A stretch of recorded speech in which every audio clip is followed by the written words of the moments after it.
Acara yang keempat, bedah buku Senandung Sendang, kisah-kisah dari Desa Nublang, sekaligus sambutan Kepala Desa Nublang. Kepada beliau Bapak Agus Supriyono dipersilahkan.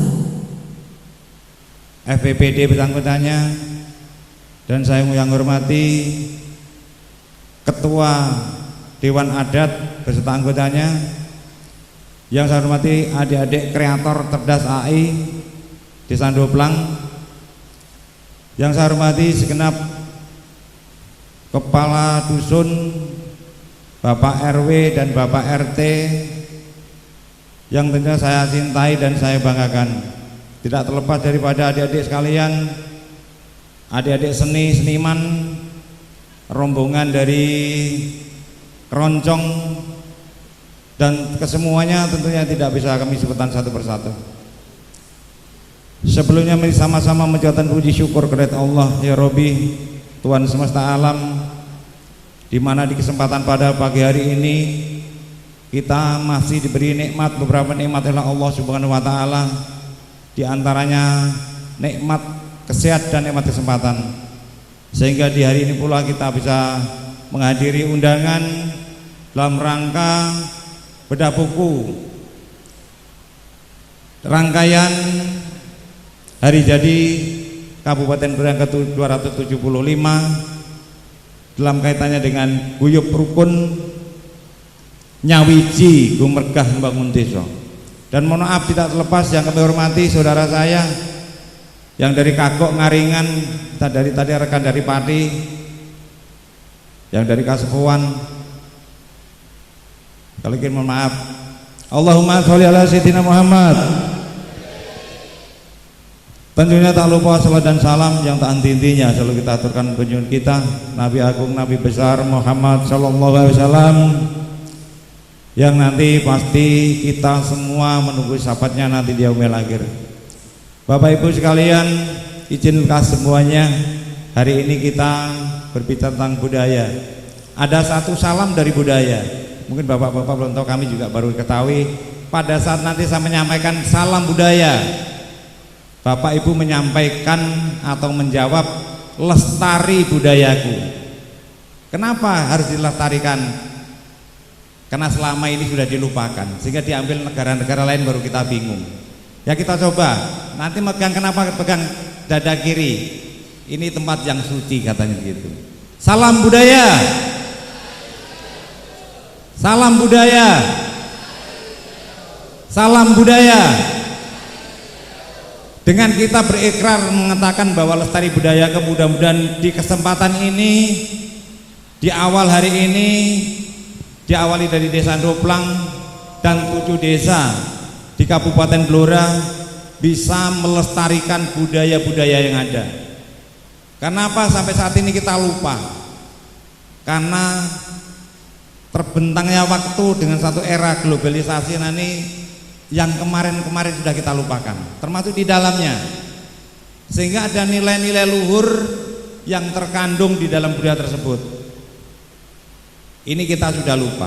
Ternyata, mohon izin Pak Madun dan Ibu Kadip, Bapak Ibu sekalian, nanti akan sedikit kami paparkan karena banyak barangkali.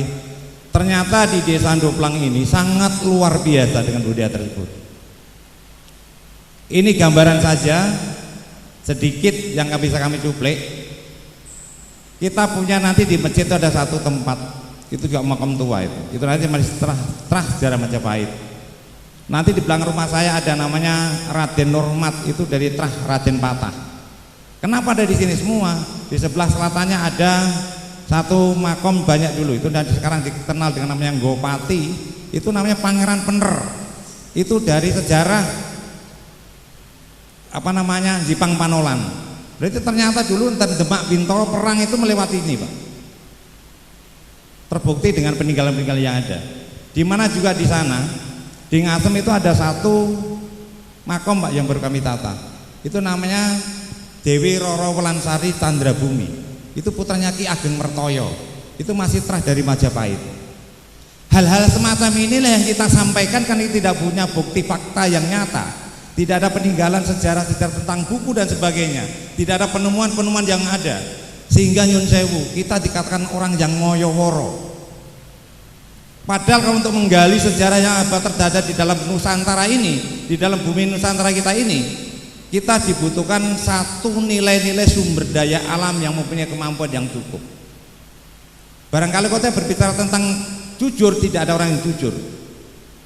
Tapi dalam rangka menggali sumber daya alam yang ada, kalau tidak dibarengi dengan nilai-nilai manusia yang mempunyai nilai-nilai jujur, jangan harapkan kita bisa mengeluarkan apa yang terjadi di situ. Karena ternyata itu peninggalan. Di mana ada satu lagi yang bisa kau cuplikan agak panjang barangkali nanti. Di mana di itu ada Putri Sendang Salak. Itu cerita nanti sejarah dari bawah terah daripada di Asem Gede Kaligapit. Di situ adanya yang Silugonggo. Itu Jalan Mataram kuno, Pak. Dalam Mataram kuno itu termasuk Dinjanjang, Jatisworo dan Jatikusumo itu masih terah dari beliau. Kami mendapatkan dari mana? Nyun sewu, kami tidak dari buku. Inilah yang dikatakan nanti bahasa kita mengatakan ngoyoworo. Ya. Jadi Dinjanjang sejarahnya ternyata itu terah daripada yang ada di Silugonggo. Di mana pada saat mau pecahnya Mataram, izin kami menyampaikan sedikit Bapak gitu. Pak Madun izin ya. Pada saat mau pecahnya Mataram, dua putra namanya Jatisworo dan Jatikusumo itu diperintahkan untuk ngaji, belajar ke Sunan Lawu. Ya Brawijaya 5 itu tadi. Selesai mengaji di sana, beliau diarahkan ke putra Raja Kikin, putra Kikin, dia Pangeran Penangsang. Singkat cerita dari sana belajar. Kemudian adiknya seorang putri tadi mencari, disuruh nyarikan kakaknya pada saat mau pecah kembali lagi. Mencari di tempatnya yang Sunan Lawu. Sampai situ dikatakan bahwa Jatisworo Jatikusumo sudah meluncur mengarah kepada Penangsang. Akhirnya beliau mencari salah arah. Sampai cerita sampai di Jatisongo, Pak. Jatisongo tenggene kidule Singget. Saking kebingungannya dia si orang putri sing ayu itu tadi bingung. Nek orang sekarang mungkin SMS, Pak. SMS Bapak Pak aku bingung, Pak gitu. Tapi itu udah ada SMS apa pun gunakan rasa. Akhirnya bapaknya datang. Dan kedatangan beliau membahas satu buah semangka. Dengan apa? Dengan penyampaian bapak kepada putrinya begini, "Nduk, iki ojo nganti mbok pangan nek urung nganti dungu jago kluru." Pada saat semangka diterima itu dari Jatisongo dia mengarah ke timur, Pak. Sebelum sampai di Pal Putri atau dikatakan Pal Bujel, di situ sudah tidak kuat karena lapar. Semangka itu dipecah, sebagian dimakan, sebagian lepas, tak hilang, tiba-tiba hilang. Akhirnya sampai di tempat di Pal Bujel, ya Pal Putri itu tadi. Oleh salah seorang tokoh Nusantara ini beliau diganti. Pakaiannya diganti dan dikasih satu buah dunak. Dia lari arah ke utara sampai nanti sejarah Jati Denok. Karena Jati Denok sekarang umurnya mungkin sudah 379 tahunan, Pak, sekarang. Itu masih zaman Belanda. Sampai di sana mulai terasa gatal. Lari jalan lagi ke arah ke utara. Ini di dalam sejarah Jati Sendang Putri itu. Ke utara nanti sampai ketemu di daerah Gumeng, Pak. Gumeng Tanggel, di mana dia berdiri di pinggir sendang itu, dia sudah mulai gatal badannya. Di situ pula seorang putri itu melihat pecahan semongko yang dari sejarah dari Jatisongo tadi dimakan ikan, namanya ikan gabus, Pak. Nek ini makan iwak dendeng. Makanya sampai sekarang orang Gumeng itu tidak mau makan ikan gabus itu sejarahnya, boh ngerti sejarah itu atau mungkin cerita-cerita dari moyangnya. Jadi makan di sana itu makan iwak dendeng tidak ada yang mau, Pak, di daerah Gumeng. Gitu. Selanjutnya kita cerita dari sana mulai gatal tadi, mengarah ke barat. Ketemu salah seorang tokoh Nusantara juga. Terus di bawah dikasih mandi di bawah Jati Payung mungkin. Di sini mungkin Mbah Simbah dulu masih dengar itu. Jati Payung manggennya tengin loreng asem. Ya, itu ada sumur kecil. Pada saat dikasih mandi itu tadi, beleberannya dari badan itu tadi melebar masuk ke sumur tadi, Pak. Makanya sumur itu terkenal dengan zaman dulu dikatakan sumur upas. Sampai sekarang pun dikatakan sumur upas. Cuman sekarang sudah tambar. Nek dulu dipakai minum hewan itu pada mati semua. Sekarang perkembangan zaman sudah hilang, mungkin debitnya sudah pada lari barangkali gitu. Terus ke barat nanti sampai sejarah sebelah keluarnya itu, sebelah keluar sebelum Sendang Rongas, nanti Rongas tinggal itu ke barat sampai ke Palputri tadi itu, sampai ke Salak situ tadi.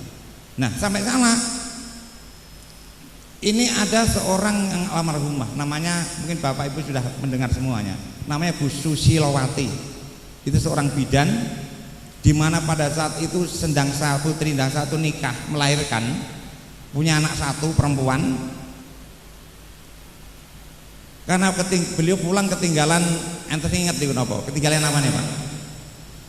Ketinggalan guntingipun. Dipurki meleh tembriku cendelan tenggene kayu jati. Tapi beliau dipesan sangat luar biasa, nek kepengen ngomong aku, ketemu aku, diperintahkan untuk menyiapkan ini dan itu. Beliau sudah meninggal Bu bidan itu.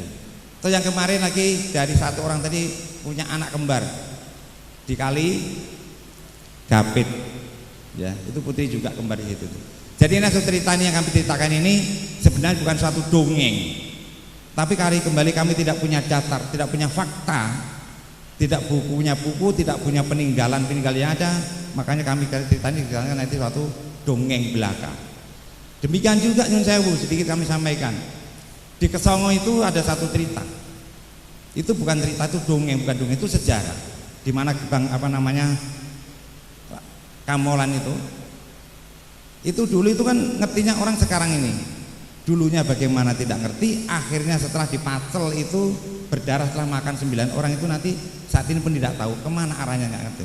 Artinya Nyun Sewu, hari ini kita hanya ngerti tentang saiki, tapi tidak pernah berpikir bagaimana dulu dan bagaimana akan yang akan datang. Makanya Nyun Sewu, kembali pada hari ini barangkali kita semua mengingatkan, ini larinya kembali kepada sifat sikap pada kita sendiri. Bahkan bahasa-bahasa kita mengatakan bahwa bahasa bangsaku yang dulu dengan yang sekarang aja berbeda. Di mana bangsaku yang dulu mengatakan itu berbicara tentang sifat nasionalis, di mana yang terjajah bisa merdeka, yang susah menjadi senang, yang terinjak bisa dilepas. Tidak sekarang menginjak-injak supaya kita tinggi, tapi tidak dulu tidak. Itu sifat-sifat nasionalis, berbicara bangsaku. Tapi Nyun Sewu, saat ini kita berbicara tentang bangsaku menjadi kapitalis. Kenapa? Orientasinya kita berbicara bangsaku yang dipikir bukan negara kita menjadi maju, menjadi merdeka, menjadi lepas. Yang berbicara sekarang bangsaku di sini. Ini bangsaku, Pak. Ini yang bersifat nasional, kapitalis di sini. Makanya sekarang nilai-nilai gotong royong hilang. Pancasila hanya satu pampangan. Karena identiknya Pancasila itu nanti direkam menjadi satu, itu berbicara tentang gotong royong, tidak ada kata-kata lain. Sehingga kita tidak pernah berbicara tentang kamu sopo, agamu opo, kowe wong endi. Sehingga Nyun Sewu, pada saat kita belum terjadi diangkatnya Samin Suro Sentiko, di mana kita menggunakan baju warna hitam ini sudah identik dengan seorang dukun, nggih. Warna hitam identik dengan seorang dukun.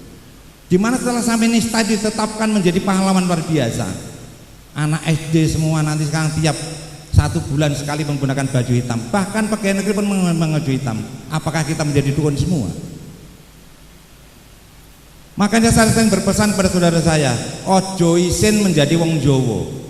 Wong Jowo itu luar biasa, wong Jowo itu hebat luar biasa. Sebelum ada peradaban yang di barat sana, di Jawa sudah ada peradaban. Di mana Kanjeng Nabi Muhammad Rasulullah SAW lahir pada saat 570 di Masehi, itu baru lahir. Di Indonesia Nusantara sudah ada kerajaan tahun 300 Masehi. Artinya apa? Kehidupan yang luar biasa. Apalagi kita banggalah menjadi orang Blora. Orang tua pertama di dunia di Blora. Gajah tertua di dunia ada di Blora, di Ngandong, Sangir dan sebagainya. Ada Pithecanthropus erectus, Paley dan sebagainya. Di mana itu? Sepanjang aliran Bengawan Solo. Artinya apa? Kita memang metode di peradaban sangat tua. Di mana Jawa ini pernah tenggelam dulu. Pernah tenggelam setelah nanti ada peradaban menyusutnya air es. kutub utara dan kutub selatan, muncullah daratan-daratan batuan yang dikatakan Jawa atau sekarang dikatakan Atlantik. Setelah Jawa itu nanti setelah muncul Atlantik kita berbicara tentang tadi Bu, es. Makanya Jawa itu tidak ada utara dan selatannya. Jawa itu hanya Jawa Timur, Jawa Tengah dan Barat. Di mana Jawa Tengah, Jawa Utara dan Jawa Selatan? Kita tidak pernah ngerti Jawa Utara yang mana, Jawa Selatan mana. Kenapa? Sementara pulau yang kecil saja ada utara, timur dan barat. Jawa ini luar biasa. Makanya disinilah dikatakan bahwa kuncinya Jawa, utara selatan, Jawa kutub utara dan kutub selatan. Sehingga para hebat sekarang mengatakan bahwa itu pantai selatan, di sana pantai utara. Sementara pantai utara, kenapa pantai di utara? Sebenarnya itu pantai utara panutan tuntunan rakyat. Sehingga para wali itu yang ada hanya di wilayah selatan, di utara. Tanah Cirebon, Babat, Lamongan menjadi tanah-tanah wali. Itu menjadi panutan tuntunan rakyat. Yang kedua, kita sudah masuk di zaman sekarang glasial. Setelah kemarin fase glasial, sekarang glasial. Sudah zaman ketiga. Kalau dalam hidup kita sudah mencapai kepada titik yang mau akan didatoi. Mari sekali lagi, mari kita bersama-sama nguri-nguri sejarah, nguri-nguri budaya. Karena budaya ini satu budidaya pada orang tua kita dulu yang menciptakan segala sesuatunya. Makanya kita berbicara tentang adat. Adat itu ada sebelum kita ada. Jangan malu kita menggunakan baju hitam. Warna yang paling mudah menyerap ultraviolet hanya warna hitam. Ternyata moyang kita sudah hebat. Matikan bakteri-bakteri yang ada di dalam tubuh kita ini dengan matahari harus menggunakan warna hitam. Karena di dalamnya ini bisa menyerap namanya ultraviolet. Bapak Ibu sekalian, sekali lagi Bapak RT kan Bapak yang ada di bawah dan nyuwun sewu Bapak Matum, kami semua yang ada di sini di situs-situs yang ada di Desa Handoplang sudah kami tata semua. Tapi alhamdulillah kami belum bisa menganggarkan Pak Dadi karena dari mana nanti itu. Bahkan nanti kami sudah izin sama Pak Jati untuk yang di Kali Gapet Pak ada asam gede yang saat Tati Sulugonggo itu sudah akan kami bangun. Nanti uang pribadi kami Pak untuk membangun itu. Akan kami bikinkan rumah, akan kita tata dengan yang bagus supaya nanti itu untuk kegiatan tahlil dan sebagainya biar baik. Sekali lagi banyak Pak, di sini ada Mbah Proyo, sejarah nanti dari Pati dan sebagainya. Sehingga harapan kami sekali lagi Bapak RT karena dengan ada di bawah langsung ketemu pada masyarakat tiap hari barangkali ya. Makanya nyuwun sewu, ojo ngajar wong Jawa berkegiatan dengan sedekah. Orang Jawa itu sejak moyang kita sudah mulai sedekah luar biasa. Jangankan kepada orang Pak, kepada hewan saja disedekahi. Moyang kita itu pada saat panen itu mesti yang disudut itu tidak pernah diambil. Untuk apa itu? Biar dimakan manuk. Kita sudah diajar semacam itu. Tapi sekarang sudah karena orang akeh semua dihabisi. Mudah-mudahan dengan kesempatan ini, dengan maksudnya jeda budaya ini, alhamdulillah Bapak Madun dan Bapak RT semuanya, karena diawali dengan ini dengan satu kegiatan yang 4 tahun yang lalu kami membuat gunungan tiap tahun. Yang alhamdulillah gunungan yang pertama sekitar 24 gunung, yang kedua sudah 52 gunungan Pak. Satu baru kami membuat hari jadi desa, di mana Sastrorjo ini yang kami bikin nama untuk balai desa ini. Pertama beliau tahun 1920 sudah memimpin Desa Handoplang. Desa yang lain belum ada. Makamnya sudah kami tata, kami bikinkan rumah lebih besar rumahnya kepala desa tiangnya Pak daripada rumahnya almarhum Sastrorjo. Kami bikinkan limasan 16 persegi itu tiangnya Pak gitu. Jadi demikian Bapak Ibu sekalian. Kalau nanti tentunya kami bedah semua mungkin nggak cukup Pak Adun, karena banyak sekali. Memang kami bisa mendapatkan itu lewat mediasi Pak. Dan mediasi itu bagi orang yang menurut saya kami kan tidak normal bahasanya kami gitu. Karena orang-orang katanya mengatakan paranormal itu berarti kan kami yang normal tandanya Pak. Ya tidak paranormal berarti tidak normal itu. Jadi terus terang kami mendapatkan segala sesuatu tadi lewat mediasi Pak, lewat komunikasi dengan semacam itu. Tapi ini saya yakin bisa dipertanggungjawabkan. Walaupun belum ada barang-barang yang kami peninggalan. Sekarang peninggalan dari mana? Peninggalan kita sudah dibawa semua ke Belanda Pak. Peninggalan kita semua dibawa Belanda.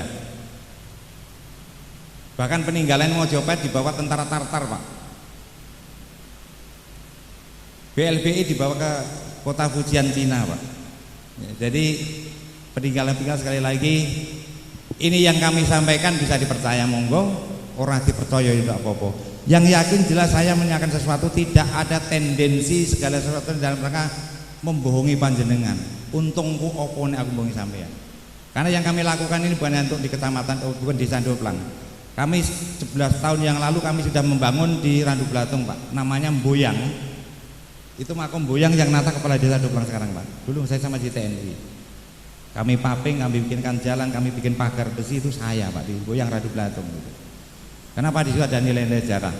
Demikian Bapak Ibu sekalian, kalau nanti ngomong panjang satu hari saya nggak selesai jelas, karena panjang yang kami sampaikan bagaimana Doplang ini, bagaimana Jowo nanti ini, bagaimana Blora menjadi mustikaning jagat, bukannya mustikaning wong Bloro, itu nanti luar biasa. Makanya kalau bisa memenangkan pertandingan, kuasailah Pulau Jawa. Kalau di Jawa ini pertandingan, kuasailah di Jawa Tengah. Kalau bisa memenangkan pertandingan di Jawa Tengah, kuasailah Kabupaten Blora. Sekali lagi yang terakhir, kalau mau menguasai Kabupaten Blora, kuasailah Kecamatan Jati. Percaya jenengan? Percaya jenengan? Tepuk tangan untuk Pak Camat, Pak Kapolsek dan sebagainya. Karena nyun sewu, dengan hari yang 275 tahun ini di bawah pemerintahan Pak Arif Rohman yang nanti ternyata saya mengucapkan terima kasih kepada Bapak RT, Bapak RW atas perjuangan panjenengan. Aku mau ngomong tok yang jenengan bersentuhan dengan masyarakat. Dan Pak Arif juga mengatakan titip pesan sama saya, terima kasih ke semuanya, kepada Bapak RT, Bapak RT ke semuanya di Desa Sandoplang. Pak Arif tidak bisa memberikan apa-apa. Tentunya akan memberi satu kebijakan dalam rangka untuk kebersamaan, bukan untuk pribadi. Nah, pribadi nanti kapitalis jenengan. Nah, bersama itu yang nasionalis. Jalan itu akan dibangun. Jalan Doplang sampai ke Bangkrean walaupun nanti bertahap ya, nanti akan diselesaikan insya Allah tahun 2026. Kita berbangga, kita sudah kesetaraan sama dengan wilayah-wilayah yang lain. Sekali lagi perlu berbangga. Ayo kita kerjasama dengan satu prinsip di desa kita, Doplang bersatu untuk Desa Doplang bersatu untuk. Mari kita sama-sama. Bukan jenengan harus mengikuti kepala desa. Bukan kita harus kepala Agus. Kalau apa yang disampaikan Agus salah, jenengan buang. Tapi kalau disampaikan Agus demi kebersamaan, kebaikan untuk kita semuanya, dukung. Jangan terkecoh dengan rupiah yang cuma sedikit sehingga nanti kamu meninggalkan nilai-nilai yang lebih besar. Demikian aku kalam budaya waridolinaya. Assalamualaikum warahmatullahi wabarakatuh. Salam budaya. Salam budaya. Lestari budaya. Salam budaya. Lestari